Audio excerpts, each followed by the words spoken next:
we're looking at 3 watches from Watches and Wonders 2020 that really focus on the style of watchmaking, celebrating form rather than function.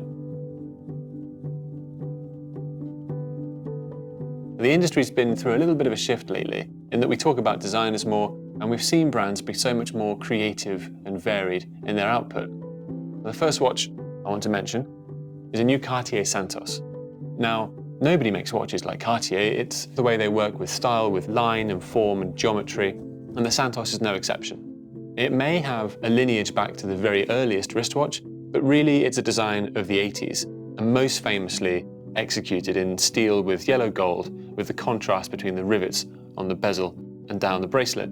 Now for 2020, Cartier's riffed on that in kind of a knowing way, bringing the watch out in all black, with a black rubber bracelet, keeping the rivets for that point of contrast.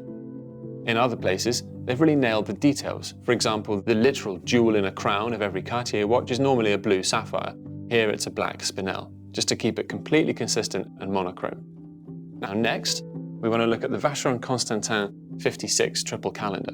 Now the 56 is a new collection from Vacheron Constantin, but it's a very classic formula. Gold case, brown leather strap, calendar layout that's been around since the 1940s. What's really new is they've given it a brown dial.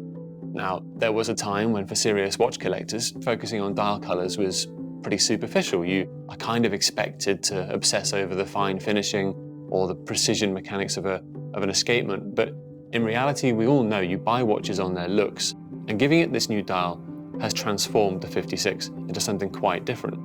Now, it's not perhaps controversial to say brown with rose gold and a splash of blue that you find here on the moon phase is a striking colour combination that's pretty tried and tested, but for a watchmaker that's incredibly traditional, it really does show an adventurous new use of colour, and that's why I've included it in our style icons.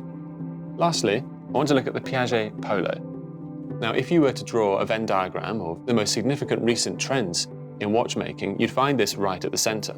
It's another child of the 1980s, the decade that really watchmaking is really now learning to love again. Secondly, it's a stainless steel integrated case and bracelet design, which has been enormously popular in recent years. And thirdly, it's another good example of watch brands getting a bit more expressive with the colours they use on their dials. Now Piaget, with its background as a jeweller, has always been a bit more playful with its designs. So it's nice now for 2020 to see it with this lovely, vibrant green and gold dial that steals the show. I think this is going to be a watch that really puts people's attention back on the Polo.